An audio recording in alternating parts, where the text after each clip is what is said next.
Hi, I'm Max Spaneller. And I'm Troy McCormick. Welcome to Indiana Outdoor Adventures.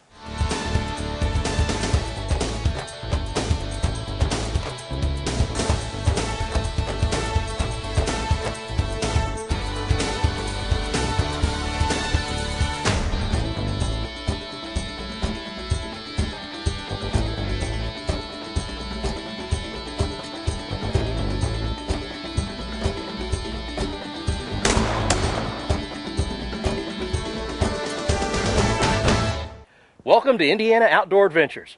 I'm Troy McCormick, and today we're with the Dead Eye Daisies Gun Club. And Jill is our club president. Yes. And Jill, we've got a group of women that get together once a month and shoot their firearms. Yes. Tell me a little bit about the club, how long it's been around, why it was formed, how many members you have, just some good general things about the club. Well, we started in May about 2010, and we started with just, probably 10 members or less. And we've grown since then, and it is for women, and because men know about guns, and sometimes we feel intimidated. We assume that all men know about guns. Well, that's really true. That is a true statement. So. But the women kind of got together to have their own club. Yes. And you have instructors. Yes. That instruct the members on the proper safety of the guns. Yes. And how to use them. To teach each other and to learn from others. Okay. So. Good. Now, tell me, I've seen all age ranges. Yes, we do have a diverse range of ages. We go from around 18 to 79. And we also have generations. We have 3 generations within the club right now, and there really would be a 4th, but the granddaughter and great-granddaughter is only 4 years old. So that'd be 4 generations in the same family as club members. Women gun If shooters. you take 4-year-olds, right? Yes. Yes. We'll stick with 3 shooting members right now, although I hear the 4-year-old does have a gun. Yes. And is going to be growing up learning proper safety with firearms. Yes. Now, the club members today, they all bring their own firearms. Yes. And most of them are handguns, but I did see a few long guns, a couple shotguns out there. And we've got different bays set up for the members to practice shooting. Tell me about the heads. Well, it just gives you a target to shoot at, and it makes it more a little realistic. Well, it's funny because I saw that, because part of what you do, and I'm assuming one of the reasons some of the women are members is personal safety. That's a big part of it, yes. So the idea of having a mannequin's head with, I heard one of the women say, it's looking right at me. Well, that's not a bad thing to learn how to shoot in that kind of a situation. We hope that we're never in that situation. True. But practice makes perfect. Yes. And I liked the variety of it and the camaraderie of the cheering when someone knocked one of the heads off. Yes. I think women are more supportive and encouraging of each other because we're not afraid to be. Are you saying men are super competitive? That's probably not a bad statement. Very true. So. Well, we've got traditional targets that I've seen them shooting. Like I said, we've got the heads. Do you ever do any skeet or sporting clays or any other kinds of shooting? Well, we have, but a lot of us are not the long gun people. So we had a tactic last month of a barbershop. And we were sitting in a chair getting our hair cut or colored with the drape on and our gun, here in our pocket, and then intruders came in. Okay. So you had to toss your cape off and pull your gun and... Interesting scenario. So you're kind of situation shooting. Yes. Very interesting. Because they're not just going to come in and announce themselves, hey, we're here. Yep. Well, we see police tactical training where they're running through buildings and pop up good guys and bad guys, and that's part of knowing safety with firearms, is knowing not only how to handle it, but when to aim it and when to shoot it. Yes. Thinking a little bit about safety and upcoming generations of gun owners and gun users, tell me about the special program you've got for the kids. Well, we're working together with the police officers to get the Eddie Eagle program, safety program. And we just really believe it's good to teach the kids young to, if they do see a gun, they stop, you don't touch, leave the area, and tell an adult. And there's a mascot for this. And that's Eddie the Eagle. He's a big mascot costume. Yes, and we've had Eddie Eagle out. He was out last year at Sellersburg Celebrate Parades, and then at Memphis, and he's been at the Chelsea Jubilee. We take it around to festivals to teach children. And we pass out stickers. Right. I don't have my sticker yet. I need to get one. To help them remember, and hopefully the parents go over with this, because, you know, if you don't even have a gun at your house, your children are going to go next door. Right. And just like you may not have a swimming pool at your house, but you want your children to be safe around them. Right. I mean, you know, we teach the kids if there's a fire, we stop, drop, and roll. So Eddie Eagle tells us to stop, don't touch, leave the area, and tell an adult.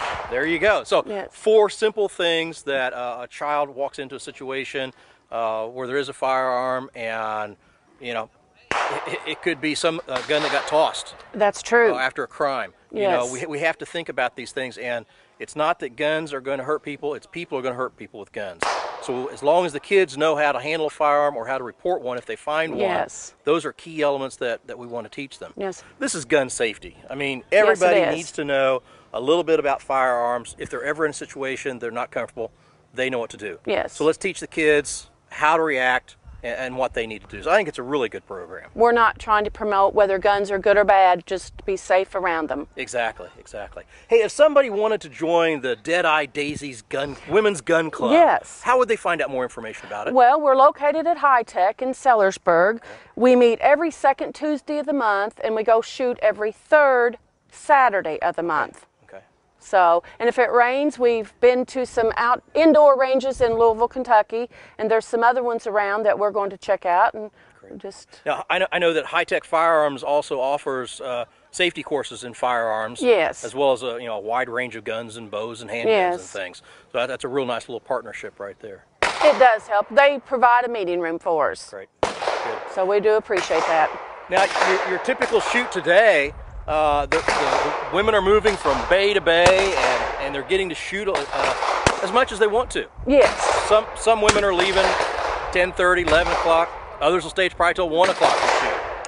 Yes, we usually meet around 2 hours. Okay. And you can come and go as you please. You know, just let us know that you're leaving, and we just kind of fill in and just want to make it comfortable. Life Essentials in Brookston, Indiana provides the products you need to become more independent. Products like our Journeyman wheelchair provide all-terrain access for the hunter and all-around outdoorsman. Every year, thousands of people are born with or acquire disabilities. Whether your special needs are for residential, commercial, agricultural, or just enjoying the outdoors once again, we customize our lifts and mobility products to fit your needs. We're raising you to new heights. Call today and we'll work with you to take back your life. Cave Country Canoes, located in the heart of Indiana's Cave Country, offers a variety of canoe rental trips from half-day outings for beginners to 2-day adventures for the more experienced enthusiast. Our canoe trips follow the gently meandering Blue River through the wooded hills of southern Indiana. Abundant wildlife and great fishing opportunities abound. Go to cavecountrycanoes.com for more information about our canoe and kayak trips. Your next adventure is just a paddle away.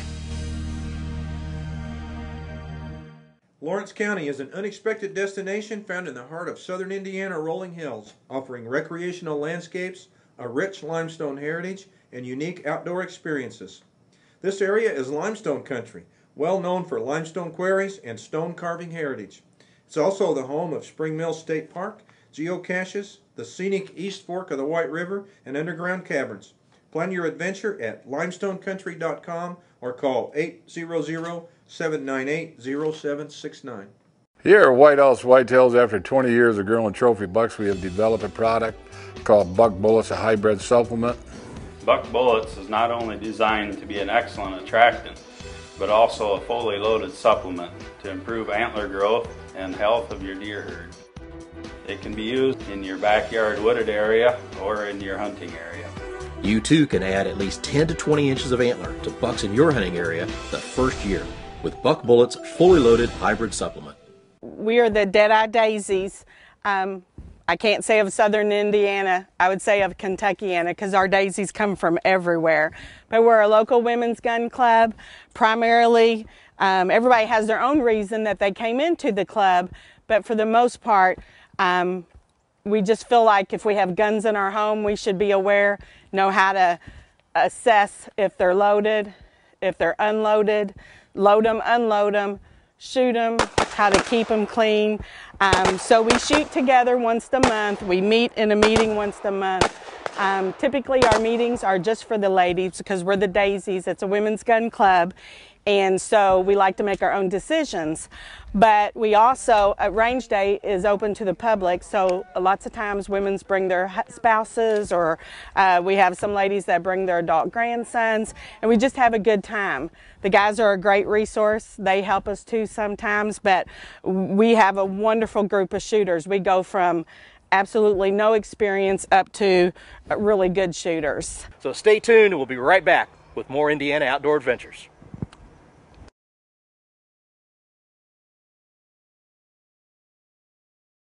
Jonathan, I thought the hard work was done. You shot the deer, we field dressed it, we washed it out, but now the work kind of really begins, doesn't it? Yeah, the fun starts. Yeah, proper care in the field leads up to this, which leads up to having good quality meat for the table. Sure. So let's go ahead and let's skin it. Yep. Yeah, a couple things on the hide. This is a fairly warm day. It's mid-50s, it's sunny. This animal was harvested this morning, but because it's cool, or because it's warm today, I can't let this thing hang. In our seminars, we really preach that 40-degree magic number. You need to get this animal cooled down to less than 40 within 24 hours. And with a hide like this, it's going to insulate a lot of that body heat in there. So we're going to need to get that hide off the animal, and I'm going to go ahead and after we get the hide off, we will quarter it and that sort of thing, get it in the refrigerator. So the first cut that I'm going to make is I'm going to bend the front leg, and when you bend the leg, you'll feel there's a little knot right there, and just on the upside of that knot, I'm going to make my cut. I'm going to go all the way around the leg. Now, this is one of the only times you'll see me go from the outside of the animal in, and I'm actually cutting through hair, because what I really want to do is avoid cutting through hair. But when you do that, what you expose is a little tendon in there. That's one reason I like this this little blade. Now, if I've done this correctly, I can just bend that back. And then go through the hide on the other side. Go through the hide on the other side and take the front leg off. Now what I do simply is I use the brown and white seam of the fur as a guideline for where I'm going to follow this knife blade up. I'm going to take the knife just under the skin,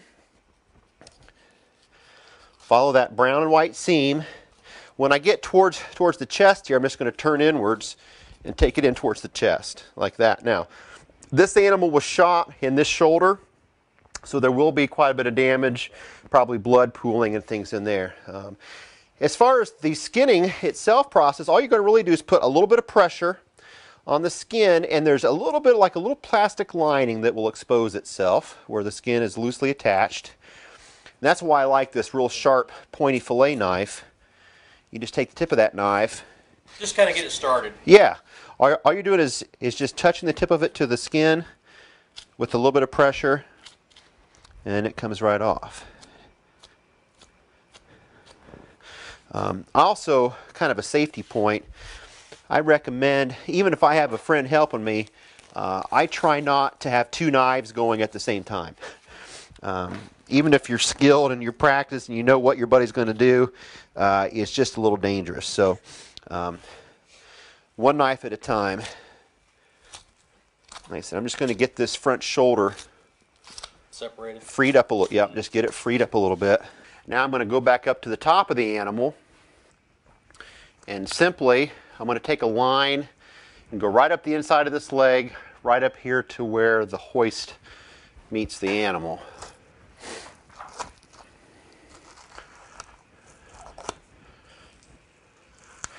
Now, when you get up to the top here, a note of caution. The only thing holding this animal up off the ground is that tendon back here.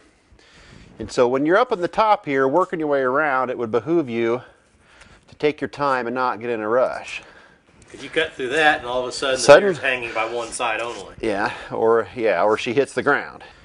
Okay, so I'm going to move around you a little bit here. We're going to keep working our way around. Okay. All right, I'm just going to get this kind of started. And here again, you're just touching the blade to the Yeah. You see, I'm not putting side of the hide. Not a lot of effort. I'm just kind of letting it work along. Just kind of following the contour of the animal. All right. There's a lot of people at this point that would get the saw or something and, you know, cut through that tail, and there's quite a bit of fat here, but let me see if I can skin this down a little bit. All right, I kind of did it on accident, but if you get that tail, and as you skin it down, you'll see a little white bar, and that's that cartilage that separates the joint. And there's a couple different opportunities to cut through that, but I actually did it kind of on accident. As I was just trimming that, it went right through that cartilage and separated it. So now that whole tail is loose.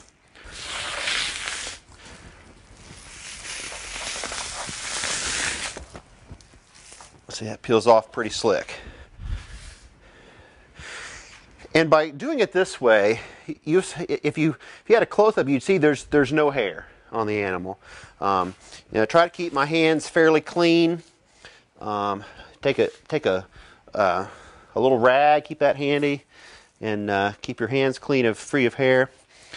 Since she's a pretty good sized doe, there's some meat down here. For me personally, I don't normally utilize a lot of meat on the neck. It's just one of those cuts that, yes, there's some meat there, and with, you know, spending some time, you could get some off of that. The problem is, it's not going to be, it's not good, clean ground type meat. There's a lot of fat and sinew in there. On a larger buck, you might have 15 pounds of meat on there, and that would be meat that I would utilize for summer sausage, something like that. But my family, what we do is we eat a lot of ground meat, and I spend a little bit extra time really going through any meat that goes in the ground pile. I make sure it has no fat on it. And so I wouldn't want to take all this good meat that I've trimmed out that I'm going to use for ground and add 10 or 15 pounds of real fatty meat. But like you see on this doe, there isn't a whole lot there. There is some meat. But what I'm going to do at this point, I could take my knife, and with a little bit of work, I could get that neck most of the way off. And if I wanted to find a seam in the vertebrae, I could take it off with a knife, but this is one place where I'm going to use my trusty saw.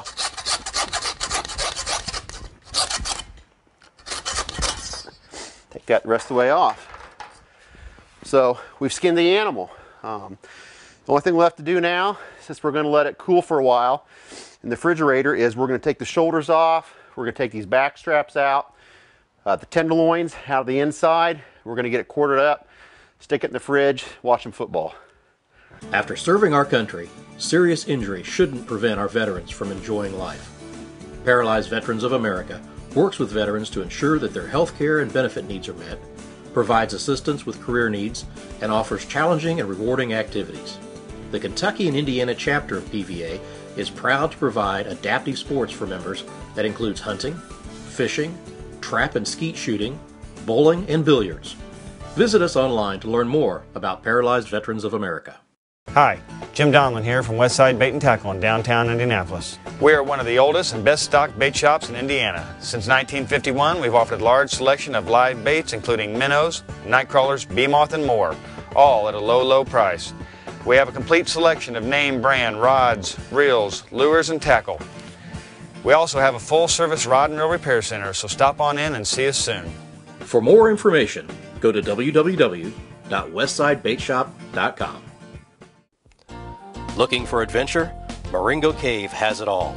Explore the underground wonders of Marengo Cave with our 2 easy walking tours, or go on an adventurous cave exploring trip with hard hats and lots of mud. Kids will love discovering gemstones at the Cave Springs mining flume. This U.S. National Natural Landmark has been open to the public since 1883 and provides breathtaking views of underground cave formations. Visit us online at marengocave.com and plan your visit today.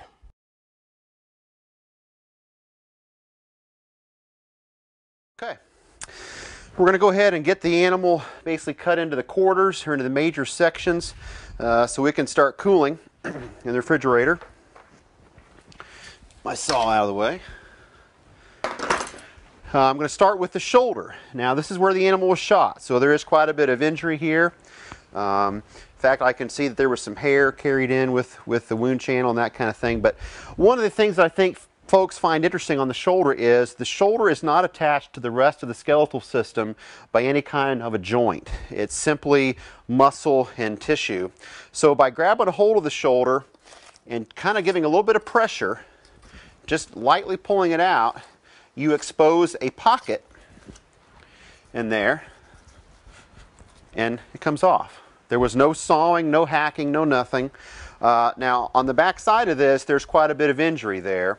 So probably later, before I get everything in the fridge, I'm going to trim some of that off. I don't really want to put that in the refrigerator with all the other good meat, but for now, it's going to go in that pan. I'll come around this side. Same thing, I'm just holding on to this.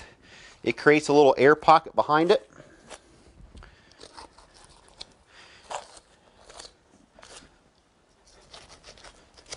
And this one's just as bad.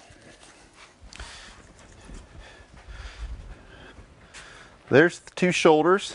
They're a little messy. Kind of expected that. Okay, so we've got that off of there. I guess at this point what I'm going to do is get rid of these little side flaps here. Yeah, I'll turn it around for you because I'll take the tenderloins out too. Okay. These flaps, there's nothing really there. I'm going to get those out of the way. Cut down to the rib and just kind of fold them in.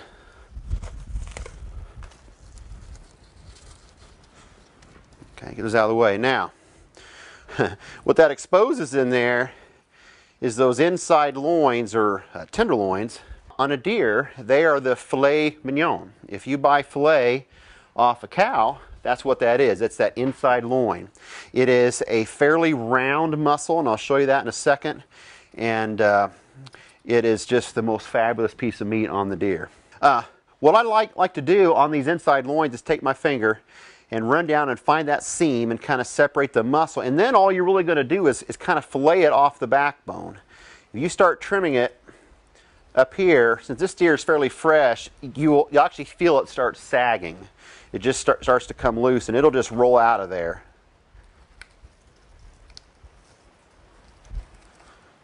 It's a wonderful, wonderful piece of meat. And there you see the other one laying right in there too. There's always a little bit of fat and stuff that kind of covers it. I like to try to get that out while it's hanging. Kind of like having an extra pair of hands. And I said follow that seam.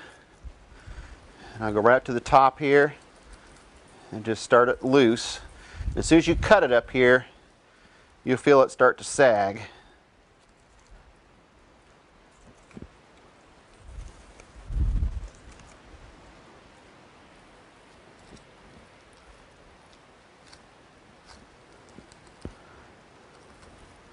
And just peel it off the backbone. And that is the filet mignon of a deer. Okay? That's all we're going to do really with this part of the animal. There's a lot of fat covering the back here. What I like to do to get those back straps out, and I'll start on this side, is if you follow where these hips come down and kind of come to a point, okay, I'm just going to make a cut in until I hit the backbone. When we hit the backbone, then you're going to stop. Take the tip of your knife, and you really should use short strokes here, and you'll feel that knife blade ticking along the backbone. Okay. So I've got that cut all the way down. You can kind of see I've exposed that. When you do that, what you'll find is you make a little seam. And you can take your hand underneath that and get this fat and a lot of that heavy sinew off. And you see what we've done is exposed this beautiful back strap down there. Okay? I'll get that out of the way. There is quite a bit of bruising, even up in there from where the animal was shot. But there's the back strap. So, simply going to take the tip of a nice sharp knife, take our time. Here again, this is another place you want to take your time because there's, next to those inside loins, this is my favorite cut of meat. So I don't want to waste it. And I just go in there and I fillet it down to the rib, and then grab a hold of it and just take your time and start freeing that. Little bitty strokes. I'm not pulling very hard, but since this animal's fairly fresh, I wouldn't say it's falling out, but it comes out without a whole lot of effort. Now, if I had a way, if I needed to age this animal and had a way to age it for 7 or 8 days, this would be even better. It would just really fall out of there. You can see with just a little bit of touch of the knife, came out. And that's the back strap. I'm going to make steak. I'm going to make steak out of this section here. You're going to feel down here, peel away some of the meat until you feel like a cartilaginous disc. Now, I could take my saw and saw this off too, but if you just take your knife and work it back and forth a little bit in there,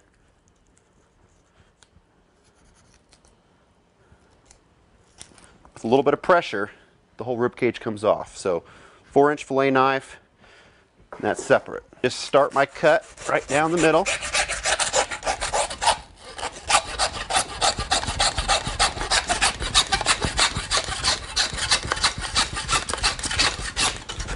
Okay.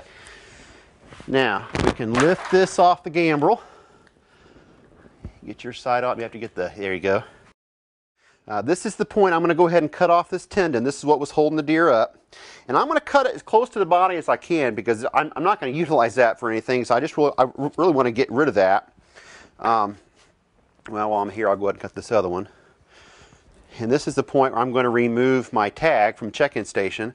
I am going to keep this tag, of course, with the meat. You're required to maintain that tag during the processing process. So it's going to go in the refrigerator with the meat. I'm going to jump around here since I'm a lefty. And I'm going to go ahead and take off this bone. Now, there is not a lot of meat right here, okay? And simply from a space-saving standpoint in the refrigerator, I used to cut it way far down here, and I thought, why am I doing that? There is no meat there. So I'm going to go ahead and cut it pretty high up. Okay? I removed that part. Same thing on this one.